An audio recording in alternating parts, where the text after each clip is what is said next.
Welcome back to my YouTube channel. അപ്പോൾ എല്ലാവരും സുഖമായിട്ടിരിക്കുന്നു എന്ന് വിചാരിക്കുന്നു. ഞങ്ങളും അടിപൊളിയായിട്ടിരിക്കുന്നു. അപ്പം ഇന്ന് ഞങ്ങളുള്ളത് ഗുണ്ടൽപേട്ടിലാണ്.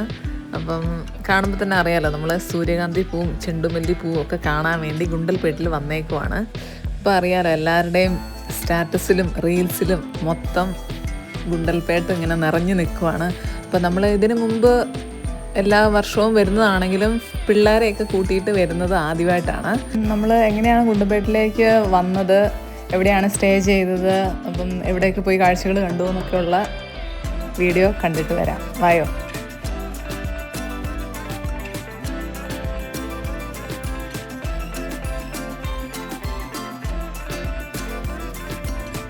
നമ്മൾ വീട്ടിൽ നിന്ന് രാവിലെ ഒരു 10-11 മണിക്കുള്ളിലാണ് ഇറങ്ങിയത്. കാരണം നമ്മളിന്ന് ഡയറക്റ്റ് ഗുണ്ടൽപേട്ടിലേക്കല്ല പോകുന്നത്. നമ്മൾ വയനാട്ടിൽ വൈത്തിരിയിൽ സ്റ്റേ അടിച്ചതിന് ശേഷമാണ് അങ്ങോട്ട് പോകുന്നത്.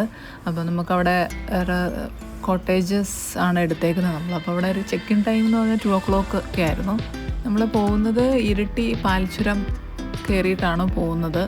അവിടെ ഇപ്പോൾ അത്യാവശ്യം റോഡ് നല്ല മോശമായിട്ട് തന്നെയാണ് ഉള്ളത്. അതുകൊണ്ട് കുറച്ച് അതിൻ്റെ ബുദ്ധിമുട്ടുകളൊക്കെ ഉണ്ടായിരുന്നു. ഭയങ്കര താമസമായിരുന്നു നമുക്ക്.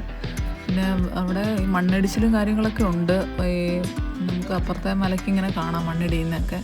അപ്പോൾ നമ്മൾ പാൽച്ചുരം വഴിയാണ് വൈത്തിരിയിലേക്ക് എത്തിയത്. അപ്പോൾ ഏകദേശം ഒരു 3 മണിയൊക്കെ ആയപ്പോഴത്തേക്കും നമ്മൾ റിസോർട്ടിൽ എത്തിയിട്ടുണ്ടായിരുന്നു.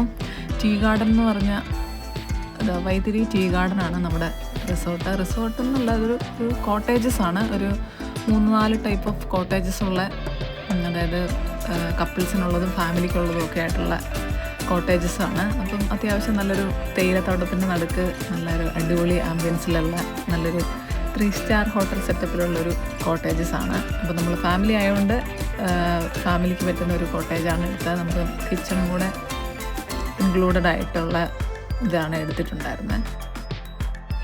നമുക്ക് വയനാട്ടിലൊക്കെ വരുമ്പോൾ നല്ല ബഡ്ജറ്റ് ഫ്രണ്ട്ലി ആയിട്ട് സ്റ്റേ ചെയ്യാൻ പറ്റിയൊരു അടിപൊളി റിസോർട്ടാണ് കേട്ടോ അത്.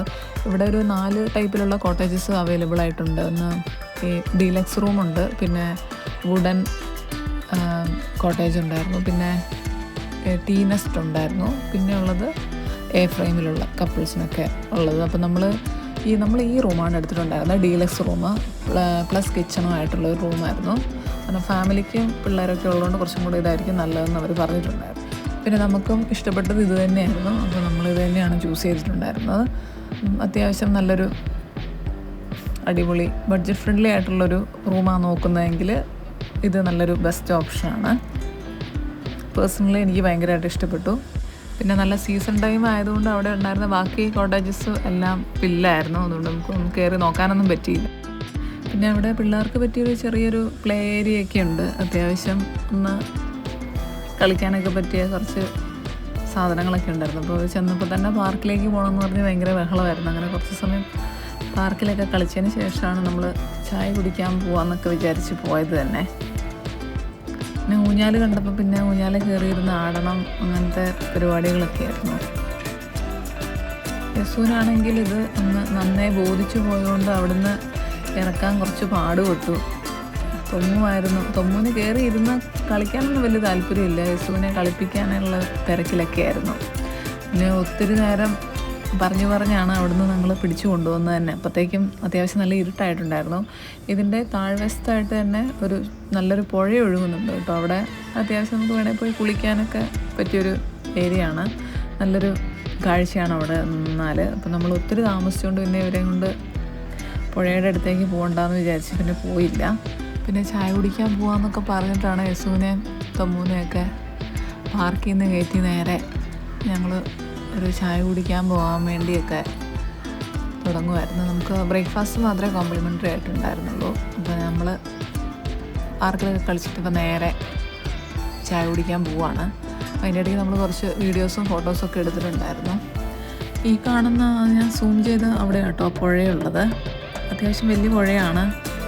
ഞങ്ങൾ ഇരുട്ടായതുകൊണ്ട് മാത്രം പോകാതിരുന്നതാണ്. അത് രാവിലെ പോകാമെന്നൊക്കെ ഓർത്ത് ഞങ്ങൾ നേരെ ചായ കുടിക്കാൻ പോയി. ചായ കുടിക്കേണ്ട തിരക്കിൽ പിന്നെ ആരെയും എടുക്കേണ്ടി വന്നില്ല, എല്ലാവരും ഓടുമായിരുന്നു. ഇതുണ്ട്, ഈ ഒരു പള്ളി അപ്പുറത്തെ മലയ്ക്ക് കാണുന്നൊരു പള്ളിയാട്ടോ. അപ്പോൾ നമ്മളിങ്ങനെ സൂം ചെയ്തപ്പോൾ കണ്ടൊരു ചെറിയ പള്ളിയാണത്. നമ്മൾ നേരെ ഒരു ചെറിയൊരു സ്നാക്കും ചായയൊക്കെ കുടിച്ചുള്ളൂ. കാരണം പിന്നെ രാത്രിക്ക് കഴിക്കണമെങ്കിൽ പിന്നെ ഇപ്പോൾ ഹെവി ആയിട്ട് കഴിച്ചാൽ പിന്നെ കഴിക്കാൻ പറ്റത്തില്ലല്ലോ എന്ന് പറഞ്ഞിട്ട് നമ്മൾ ഒരു ചെറിയ സ്നാക്കും ചായയൊക്കെ കുടിച്ചിട്ട് നേരെ റൂമിലേക്ക് വരുവാണ് ചെയ്തത്. രാവിലെ എണീറ്റപ്പത്തേയുള്ളൊരു കാഴ്ചയാട്ടോ അത്. നല്ലൊരു വ്യൂ ആയിരുന്നു, അത്യാവശ്യം നല്ലൊരു കോടയൊക്കെ ആയിട്ട് അടിപൊളിയായിരുന്നു. എന്നാൽ രാത്രിയിൽ AC ഇടേണ്ട ആവശ്യം വന്നില്ല താനും. എന്നാൽ ഒത്തിരി തണുപ്പുണ്ടോയെന്ന് ചോദിച്ചാൽ തണുപ്പില്ല, അതിൻ്റെ ഇടയിലുള്ളൊരു ക്ലൈമറ്റ് ആയിരുന്നു. അപ്പം കുറച്ച് നേരം കൂടെ കഴിഞ്ഞപ്പോഴത്തേക്കും പതുക്കെ ഇങ്ങനെ സൂര്യനെ കണ്ടു തുടങ്ങി. പിന്നെ അധികം താമസിക്കാതെ തന്നെ നേരെ ഗുണ്ടൽപേട്ടിലേക്ക് പോകണം. അപ്പോൾ നമുക്ക് രാത്രി തന്നെ തിരിച്ച് വരികയും ചെയ്യണം. മുത്തങ്ങ ബന്ദിപ്പൂർ ഫോറസ്റ്റൊക്കെ കയറിയിട്ടാണ് നമ്മൾ ഗുണ്ടൽപേട്ടിലേക്ക് പോകുന്നത്. അപ്പോൾ ഈ ചെക്ക് പോസ്റ്റുകളുടെയൊക്കെ ഒരു ഘോഷയാത്ര തന്നെ കഴിഞ്ഞിട്ടാണ് നമ്മൾ ഇങ്ങനെ പോയിക്കൊണ്ടിരിക്കുന്നത് തന്നെ. ഈ സമയം ഒരു 11 മണി 12 മണി റേഞ്ച് ആയതുകൊണ്ട് നമുക്ക് തീരെ അനിമൽസിനെ ഒന്നും കാണാൻ കിട്ടിയിട്ടില്ലായിരുന്നു. 1-2 മാനിനെയൊക്കെ കാണാൻ പറ്റിയിട്ടുണ്ടായിരുന്നുള്ളൂ. തിരിച്ച് വന്നപ്പോഴാണ് നമുക്ക് ആനേനെയൊക്കെ കാണാൻ പറ്റിയത് തന്നെ. അപ്പം ഇവിടെ ഒരു ചെറിയ പാസ് എടുത്ത് മാത്രമേ നമുക്ക് കർണാടകത്തിലേക്ക് എൻ്റർ ആവാൻ പറ്റത്തുള്ളൂ. അപ്പോൾ ഈ കാഴ്ച നമ്മൾ റീൽസിലും ഷോർട്സിലും ഒക്കെ ഒത്തിരി കണ്ടിട്ടുണ്ടായിരുന്നു. അപ്പം ഞങ്ങൾ ചെന്നപ്പം വളരെ ചെറിയ ക്യൂ ആയിരുന്നു. അപ്പോൾ ഇനി ഒരു 36 കിലോമീറ്ററും കൂടെ പോയി കഴിഞ്ഞാൽ നമ്മൾ ഗുണ്ടൽപേട്ടിലേക്ക് എത്താൻ പോവുകയാണ്. ഗുണ്ടൽപേട്ടിലേക്ക് എത്തിക്കഴിഞ്ഞാൽ പിന്നെ നമ്മുടെ മനസ്സ് നിറയുന്ന പോലത്തെ ഒത്തിരി നല്ല നല്ല കാഴ്ചകൾ ഇങ്ങനെ കാണാൻ പറ്റും. ഇങ്ങനെ വലിയ പച്ചക്കറി തോട്ടങ്ങളും പാടങ്ങളും ഇങ്ങനെ കാലികളും ആടുകളൊക്കെ മേയുന്ന സ്ഥലവും.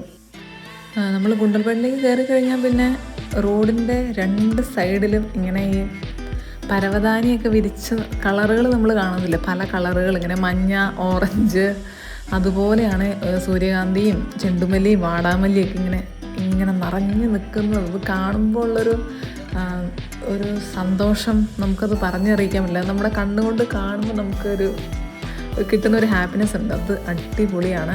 അപ്പോൾ നമ്മളും ഒരു തോട്ടത്തിലേക്ക് കയറാൻ പോവുകയാണ്. അപ്പം ടിക്കറ്റ് എടുക്കണം.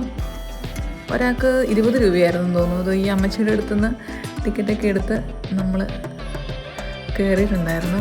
തിരക്കെന്നൊക്കെ പറഞ്ഞാൽ ഭയങ്കര തിരക്കായിരുന്നു. ഞങ്ങൾ ചെന്നൊരു കുറച്ച് നേരം കൂടെ കഴിഞ്ഞപ്പോഴത്തേക്കും ഭയങ്കര തിരക്കായി. തൊമ്മു കയറിയ പാട് തന്നെ പോയി മണക്കലോ തൊട്ട് നോക്കലും ഭയങ്കര പരിപാടിയൊക്കെ ആയിരുന്നു. ഇതിങ്ങനെ നല്ല രസമാണ് കാണാൻ. നല്ല തിരക്കുണ്ടായിരുന്നു. വന്നവരൊക്കെ ഫോട്ടോ എടുക്കലും വീഡിയോ എടുക്കലും എടുത്തു കൊടുക്കലും ഒക്കെ ആയിട്ട് ഭയങ്കര തിരക്കായിരുന്നു. അപ്പോൾ ഇത് കണ്ടു നിൽക്കാൻ തന്നെ ഒരു രസമാണ്. അപ്പോൾ യസൂന് വലിയ പ്രത്യേകിച്ച് ഇഷ്ടപ്പെട്ടൊന്നുമില്ല. പൂവൊക്കെ ഇങ്ങനെ മാറി മാറി നോക്കി നോനാന്നൊക്കെ പറഞ്ഞുകൊണ്ടിരിക്കുക. ഞങ്ങൾ കുറച്ച് വീഡിയോസും ഫോട്ടോസൊക്കെ എടുത്തിട്ട് നേരെ ചെണ്ടുമല്ലിപ്പാടത്തിൻ്റെ അങ്ങോട്ട് പോയി.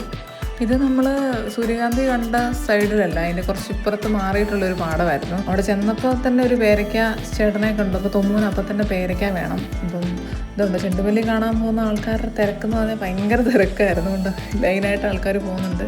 നല്ല രസമാണ് കാണാൻ തന്നെ. ഫുള്ള് KL വണ്ടികളേ ഉള്ളൂ. ഇതുണ്ട്, ഈ സൈഡിലായിട്ട് നിറച്ച് വാടാമല്ലിയുണ്ട്.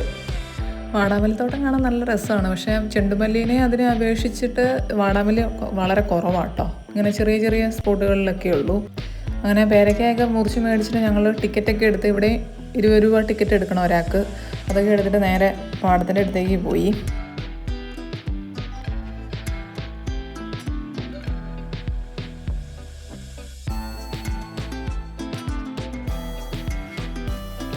ഈ പൂപ്പാടം ഇങ്ങനെ നോക്കത്താതെ ദൂരത്തോളം കിടക്കുന്നത് കാണാൻ തന്നെ നല്ലൊരു രസമാണ് കേട്ടോ. അപ്പം എനിക്ക് തോന്നുന്നു കേരളത്തിലുള്ള ഏകദേശം ഒരു 75% ആൾക്കാർ ഇതൊക്കെ വന്ന് കണ്ട് എൻജോയ് ചെയ്തിട്ടുണ്ടാവും. അപ്പം നമ്മളും കുറച്ച് സമയം അവിടെയൊക്കെ സ്പെൻഡ് ചെയ്ത് കുറച്ച് വീഡിയോസും ഫോട്ടോസൊക്കെ എടുത്തിട്ട് ഇനി നേരെ തിരിച്ച് വയനാട്ടിൽ പോവുകയാണ്. അപ്പോൾ നമുക്ക് 9 മണിക്ക് മുന്നേ ആയിട്ട് ബന്ദിപ്പൂർ കാട് ഇറങ്ങണം. 9 മണിക്കാണ് ക്ലോസ് ചെയ്യുന്നത്. അപ്പം അങ്ങോട്ട് പോയപ്പോൾ ആരെയും കാണാൻ പറ്റാത്തതിൻ്റെ ക്ഷീണത്തിലായിരുന്നു ഞങ്ങളുണ്ടായിരുന്നത്. അതേതായാലും മാറി കിട്ടി. ആനേനെയും മയിലിനെയും മാൻകുട്ടികളെയൊക്കെ ഇഷ്ടം പോലെ കാണാൻ കിട്ടി. അപ്പം ആനേനെ കണ്ടതിൻ്റെ ഹാങ് ഓവറിലാണ് തൊമ്മു റൂം വരെ ഇരുന്നത്. അങ്ങനെ ഞങ്ങളും ഗുണ്ടൽപേട്ട് പോയി വയറ് നിറച്ച് സൂര്യകാന്തിയും ചെണ്ടുമല്ലിയും വാടാമല്ലിയും എല്ലാം കണ്ടു. അപ്പം നമ്മുടെ വീഡിയോ ആദ്യമായിട്ടാണ് കാണുന്നതെങ്കിൽ ലൈക്ക് ചെയ്യാനും ഷെയർ ചെയ്യാനും സബ്സ്ക്രൈബ് ചെയ്യാനും ഒന്നും മറക്കരുത്.